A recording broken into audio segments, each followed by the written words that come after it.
Bien chicos, buenas noches con todos. Vamos a continuar con las clases de microbiología y parasitología. Estuvo muy interesante la clase anterior y la que viene también es muy interesante, tienen que estar atentos. Vamos a hablar de listeria, ¿ya? Es importantísimo tanto para tus clases de micro como para tu práctica diaria, ¿no? Tú quizá piensas ser un profesional de la salud, tienes que conocer muy bien a listeria. Bien, empecemos. Listeria es un género de bacterias, ¿no? Sin embargo, existen diversas especies de listeria. Sin embargo, en la práctica médica nos importa una especie que es Listeria monocytogenes, ¿sí? Ten muy en cuenta su nombre, ¿ya? Porque su nombre nos dice muchas cosas sobre esta bacteria, ¿sí? Bueno, Listeria le pusieron el nombre en honor a su descubridor, ¿no? Lister. Sin embargo, este término, monocitógenes, ¿sí? Si lo descomponemos, mira, monocito, ¿sabes qué es un monocito? ¿Habrás escuchado alguna vez? Un monocito es parte de tu sistema inmune, ¿no? Es parte de tus leucocitos, ¿sí? Monocito y genes. ¿A qué te suena genes? A producción, ¿no? ¿Por qué le llamaron Listeria monocitógenes? Porque en teoría Listeria va a producir monocitos. Ahora, no es que Listeria sintetice o él mismo por sí solo produzca monocitos, no, no, no. Lo que sucede es que cuando Listeria llega a lo que es tu barrera hematoencefálica y la atraviesa, cuando llega a tu líquido cefalorraquídeo, aquí va a producir una respuesta inflamatoria que se caracteriza por la presencia de monocitos. Entonces, cuando analizamos la muestra de líquido cefalorraquídeo de una persona infectada con listeria, encontramos los monocitos elevados, ¿sí? Es por eso que le llamaron listeria monocitógenes, ¿sí? Así que acuérdate de su nombre. Bien, continuemos. Hablamos de sus características. Te das cuenta que es un bacilo, ¿no? Sin embargo, en la literatura te van a decir que es un coco bacilo, ¿no? Porque a veces se le encuentra con forma de coco también. Sin embargo, te resalto bacilo porque es la forma más común en la que encontramos, ¿no? No tiene cápsula, ¿sí? Y sigamos comentando sus características. Es gram positivo, ¿sí? Después vamos a detallar un poco más eso. Y tiene algunas características muy importantes, ¿ya? Anaerobio facultativo. ¿Qué era anaerobio facultativo? Que podía realizar su metabolismo tanto con la presencia como en la ausencia de oxígeno, ¿no? Ahora, esto que viene de la resistencia a temperaturas que tiene es muy importante, ya mira, su rango de temperaturas es es relativamente grande, no va desde 1 grado hasta 45, incluso dicen que podría resistir hasta menos 10 grados, ¿no? ¿Y por qué es importante esto?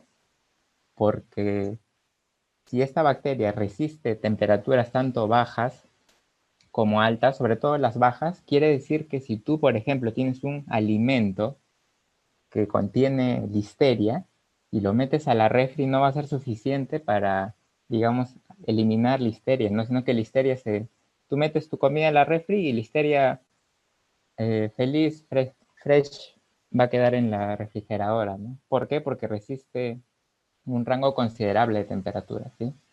De 1 hasta 45 grados, ¿no? Si quisieras eliminarlo, tendrías que hervir o cocinar tus alimentos, ¿no? Ahora, otra característica importante es que su movilidad, esta bacteria se mueve, es de tipo tumbling motility. ¿Qué significa tumbling motility? Es una movilidad, como dice su nombre, como si estuviera temblando, ¿no? Esta bacteria cuando se le ve al microscopio parece que estuviera como medio rodando, ¿no? Tiene una movilidad particular, ¿sí? Ahora, no forma esporas, ¿sí? ¿Qué tipo de esporas? Me refiero a las endosporas, ¿no? Que ya comentó Renato en su clase de Bacillus. Por otro lado, es intracelular, ¿no? Es decir, va a ser de las suyas ingresando a la célula, ¿no? A diferencia de otras bacterias que no tienen la necesidad de ingresar a la célula necesariamente, ¿no? Y produce beta hemólisis. Eso lo vamos a detallar después, ¿sí? Ahora, aquí tenemos a Listeria, ¿sí? habíamos dicho que era gram positivo, por lo tanto, se tiñe de un color medio moradito, como tirando para un azul, ¿no? Es como un morado oscuro, ¿sí? En su pared celular, ¿no? Que justamente se tiñe por la presencia de péptidoglucano con ácido teicoico, ¿sí? Tenemos la pared celular, la membrana celular y los flagelos, ¿no? Y bueno, por dentro está su citosol, ¿no? Y la cápsula, no, habíamos dicho que no tenía cápsula, ¿sí? Justamente estos flagelos son los que ayudan a esta movilidad, ¿no? A este tipo de movilidad que es el tumbling motility. Y por acá arriba te darás cuenta que tiene una pequeña molécula, ¿no? Que es importantísima porque va a ser un factor de virulencia. Después vamos a detallarlo. Ahora, dentro de Listeria, esta bacteria presenta lo que es la catalasa, ¿no? La enzima catalasa. ¿Recordarás qué era la catalasa? La catalasa era una enzima que protegía, en este caso a las bacterias, contra los radicales libres, ¿no? Como por ejemplo el peróxido de hidrógeno, ¿sí? Lo convertía a agua y oxígeno. ¿Por qué te comento, por qué es importante la catalasa en este aspecto? Uno, porque le permite tolerar el oxígeno, por eso es que es anaerobio facultativo también, pero también porque tu sistema inmune, sobre todo los macrófagos, cuando intentan eliminar algunas bacterias o agentes patógenos, producen radicales libres derivados del oxígeno, ¿sí? Entonces, si Listeria tiene catalasa, es decir, tiene protección antioxidante contra los radicales libres de oxígeno, entonces, por más que tu macrófago fagocite a Listeria, no lo va a llegar a eliminar, justamente porque tiene esa protección, ¿no? Es decir, no va a ser suficiente con la acción del macrófago para eliminar a Listeria. Vamos a necesitar más apoyo, ¿no? Otro tipo de células que puedan eliminar a Listeria, ¿no? Muy importante la presencia de catalasa. Y aquí tenemos una enzima que va a formar parte de los factores de virulencia, ¿no? En primer lugar, esta pequeña molécula de color negrito que es la internalina, que va a permitir la fijación a la célula. Y en segundo lugar, la listeriosina, ¿sí? Va a ser muy importante porque va a destruir un fagosoma, que es una vacuola, al momento de ingresar a la célula. Ahorita te voy a detallar estos dos, ¿ya? Pero quiero que te acuerdes. Internalina le permite fijarse a la célula, ¿sí? A la célula a la que va a infectar. Y la listeriosina lo que va a hacer es destruir una vacuola. ¿Qué vacuola? Ahorita te voy a decir, ¿ya? Pero acuérdate de estos dos. Bien, hablemos un poco de epidemiología. ¿Por dónde anda Listeria? Vamos a ver que Listeria está presente en aguas subterráneas, ¿sí? Hay aguas subterráneas que están contaminadas con Listeria y en algunos lugares todavía se sigue almacenando, por ejemplo, agua en pozos profundos, ¿no? Ahí por ahí podría estar Listeria. ¿Dónde más está Listeria? En lo que es el suelo y la vegetación, ¿no? Es decir, van a haber vegetales que van a estar contaminados con Listeria, ¿no? Y el más importante, el que no quiero que te olvides, son los animales, ¿no? Y los derivados de estos animales, ¿no? Por ejemplo, acá te he puesto una vaquita. ¿Y qué conseguimos nosotros de la vaquita? Conseguimos el queso, la mantequilla, inclusive la carne de res. ¿Qué sucedería si esta vaquita lamentablemente consume vegetación que está contaminada con listeria o consume agua que está contaminada con listeria? Entonces la vaquita se va a infectar con listeria, ¿no? ¿Y qué sucede si a esta vaquita empezamos a producir empieza a producir leche, sacamos queso, mantequilla o nos alimentamos de su carne de res? ¿Qué va a suceder? Tú bien feliz te comes estos derivados de la carne de res o de los lácteos, o consumes vegetales contaminados, y esa es la forma en que la listeria va a llegar a tu organismo, ¿sí? Por ello que tienes que tener mucho cuidado con lo que ingieres y de la fuente de donde viene, ¿no? Entonces, Es así como Listeria llega al ser humano, ¿no? Ahora, ¿quiénes son los más susceptibles a contraer infección por Listeria? Justamente los neonatos, los ancianos, ¿sí? Son los extremos de la vida. Ambos sistemas inmunes no están completamente, o no están al 100%, como tú, por ejemplo, que eres una persona, un adolescente, un joven, un adulto. Mujeres gestantes, y ahí te voy a explicar por qué las mujeres gestantes, personas inmunodeprimidas, ¿no? Vas a ver, te vas a dar cuenta que en estas clases de microbiología, las personas inmunodeprimidas son el blanco perfecto para infectarse con bacterias, y Listeria no es la excepción, ¿sí? Todas estas personas tienen mayor riesgo de contraer la infección. Bien, entonces te comenté que tú ingerías algún tipo de estos alimentos derivados de animales infectados o vegetales o agua contaminada, y entonces te alimentas y todo lo que entra a tu boca pasa a lo que es tu tracto gastrointestinal. Entonces, Listeria, que venía de estos alimentos, va a llegar a tu intestino, ¿no? ¿Y qué va a pasar aquí? ¿Qué es todo esto? Vamos por partes, ¿ya? Mira, enfócate aquí, aquí donde estoy señalando, ¿sí? Esto es estoy agrandando lo que es tu intestino. ¿Qué cosas son estos? Son enterocitos, son las células de tu intestino. Bien, entonces mira, acá tenemos a Listeria, ¿sí? Esto de moradito. ¿Qué sucede? Tú consumiste un alimento contaminado y Listeria llegó a tu intestino y mira, fíjate acá, ¿qué cosa hay acá? Las internalinas. Te había comentado que era un factor de virulencia. ¿Para qué servía la internalina? Para fijarse a la célula, ¿no? Entonces, la internalina de Listeria se va a fijar al receptor del enterocito y va a formar una vacuola, o lo que también llamamos un fagosoma. Mira, te das cuenta que el Listeria ingresado y está como que encerrado en una vacuola, un fagosoma, sí, ¿verdad? Pero, mira, Listeria en este estado no podría hacer de las suyas dentro del enterocito. Está limitado por la vacuola. Así que Listeria no se va a quedar ahí, sino que va a producir una enzima que también ya te comenté y te dije que te acuerdes, que era esta, ¿no? ¿Cuál era? La listeriolicina, ¿sí? La listeriolicina lo que hace es romper esta vacuola y mira, está saliendo, está saliendo. Va a salir y aquí va a empezar a hacer de las suyas, ¿no? Entonces, ¿cuál es el primer paso? Listeria se va a fijar la internalina, a través de su internalina se va a fijar al receptor celular, va a ingresar envuelto en una vacuola, y el paso 2, ¿cuál era? Una vez que está dentro de la vacuola, activa la listeriolicina y va a salir, ¿no? Va a salir a lo que es el citoplasma del enterocito, ¿sí? Ahora, mira, ¿qué cosa es todo esto de acá que estamos viendo? Mira, aquí vemos a unas listerias que ya se han liberado de su vacuola, ¿sí? Mira, existe algo muy particular en esta listeria, y es que Listeria, una vez que ya está libre, lo que va a hacer es una polimerización de actina, es decir, va a empezar a usar justamente los filamentos de tu citoesqueleto para empezar a moverse. Y mira, si te das cuenta, Listeria parece como un cohete, mira. Parece un cohete. Chévere, ¿no?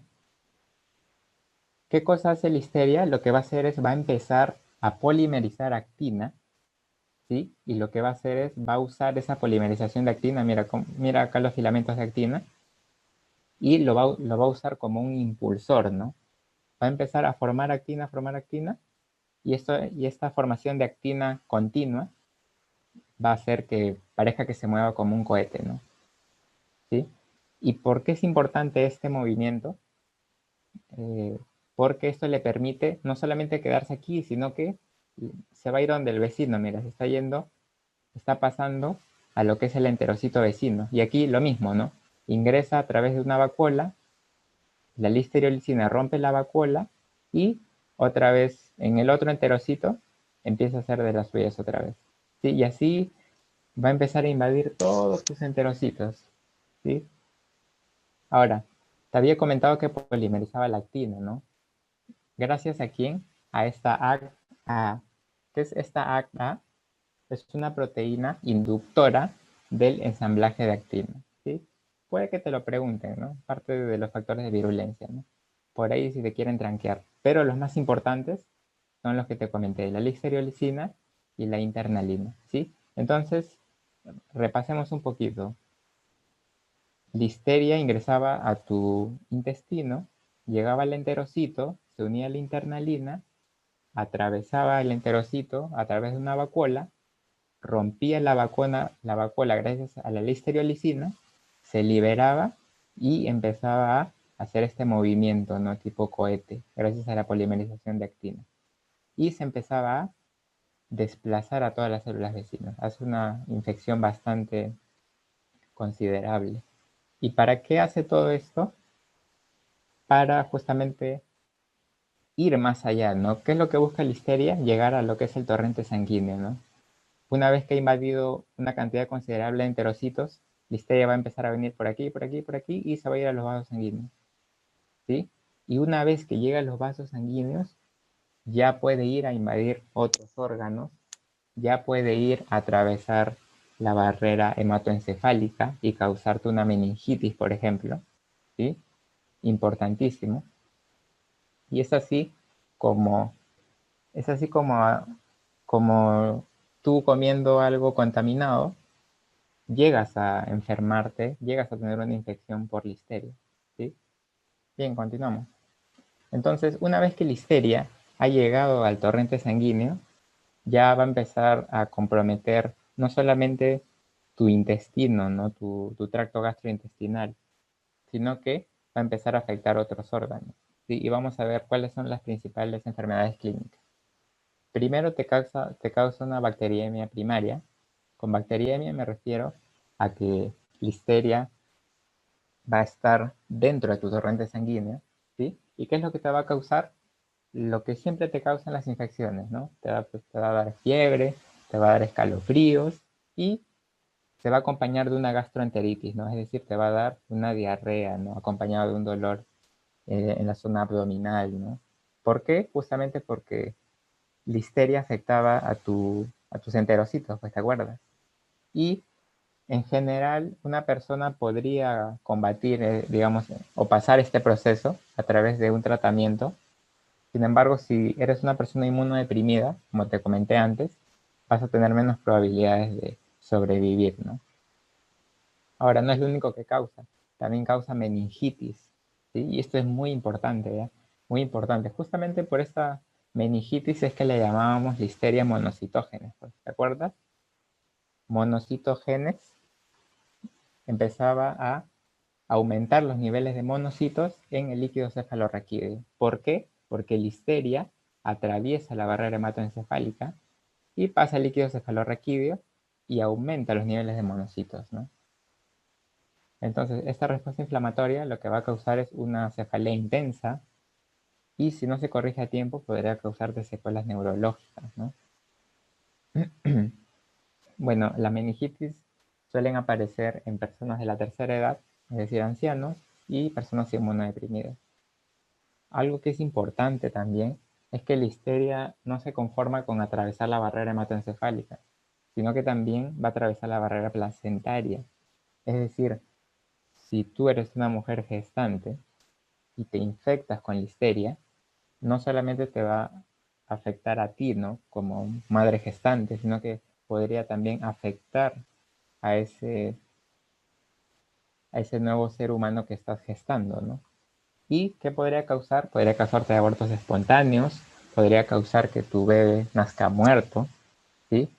Puede ocasionar partos prematuros y, algo que es importante, puede ocasionar granulomatosis infantiséptica. ¿Qué es eso? Generalmente va a causar abortos cuando, digamos, la madre gestante está en los primeros meses, ¿no? Sin embargo, ¿qué sucede cuando ya el bebé está cerca a nacer, ¿no? Aquí el bebé ya, digamos, todavía podría responder a esta infección por listeria y va a responder a través de una granulomatosis infantiséptica. Mira, este es un bebé que justamente había sido infectado con listeria, ya que esta atravesaba la barrera placentaria, Y estas pequeñas coloraciones medio naranjitas son justamente los granulomas, ¿no? Afectan neonatos, puede causar abscesos en múltiples órganos y es bastante difícil que el bebé sobreviva digamos, a este proceso infeccioso, ¿no? Justamente porque todavía no tiene esa capacidad de respuesta inmunológica. Así que no te olvides, listeria te causa meningitis, ya que atraviesa la barrera hematoencefálica, y no es la única barrera que atraviesa, sino que también atraviesa la placentaria. Bien, ya para terminar, hablemos un poco del diagnóstico. ¿Cómo diagnosticamos la listeria? A través de un hemocultivo. ¿Qué vamos a hacer?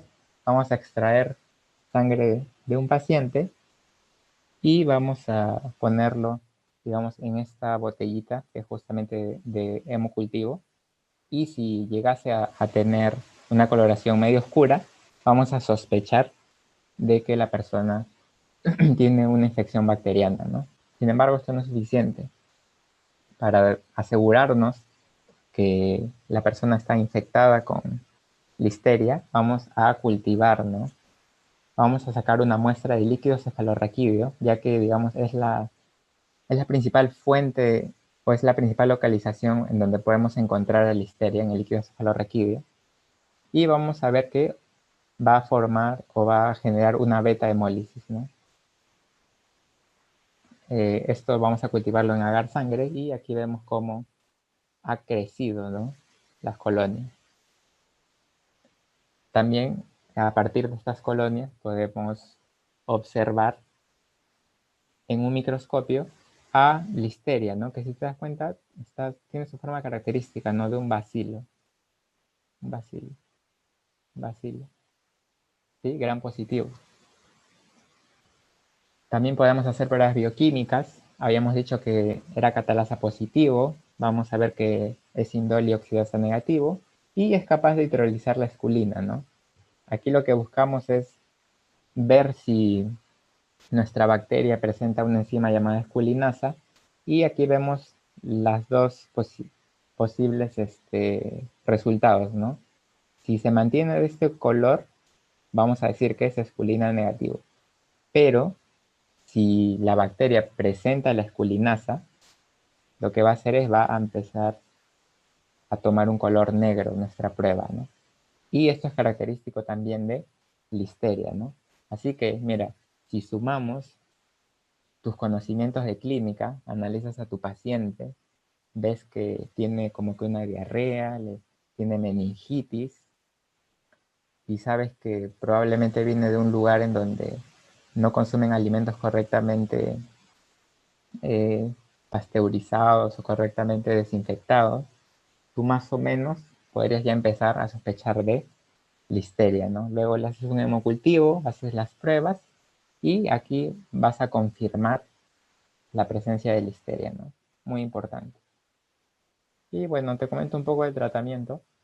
No es importante para tu curso de micro, pero te lo dejo ahí como un plus, ¿no? Vamos a ver que en pacientes estables se suele dar ampicilina o penicilina G. Es resistente a cefalosporinas, tetraciclinas o fluoroquinolonas. Y el tratamiento de elección que se suele dar generalmente cuando el paciente ya presenta una infección grave es ampicilina sumado con gentamicina. Sí, tratamiento de elección. No creo que te lo pregunten porque eso es más que todo un manejo terapéutico. Lo verás cuando pases farmacología y lleves medicina interna, ¿sí? Pero lo que sí quiero que te acuerdes es todo eso que te he comentado, ¿no? Su patogenia, su clínica y las pruebas diagnósticas. Para terminar, hablemos un poco de las conclusiones. Habíamos dicho que listeria es un cocobacilo, más bacilo, era gram positivo, anaerobio facultativo, es decir, podía estar en presencia o ausencia de oxígeno y no formaba esporas. ¿Qué más vimos de listeria? Que ingresaba a nuestro organismo por vía oral, por alimentos contaminados, y atravesaba la barrera hematoencefálica y te causaba la meningitis, ¿no? Y no solamente atravesaba la barrera hematoencefálica, sino que la placentaria también va a ocasionar abortos o procesos sépticos en neonatos, ¿no? Como la granulomatosis que te había comentado hace un momento. Y finalmente su diagnóstico se basa en el hemocultivo y el análisis del líquido cefalorraquídeo, ya importante. ¿Por qué? Porque en el líquido cefalorraquídeo observamos el aumento de los monocitos, ¿no? Por ello su nombre de Listeria monocitógenes. Listo, chicos, eso es todo.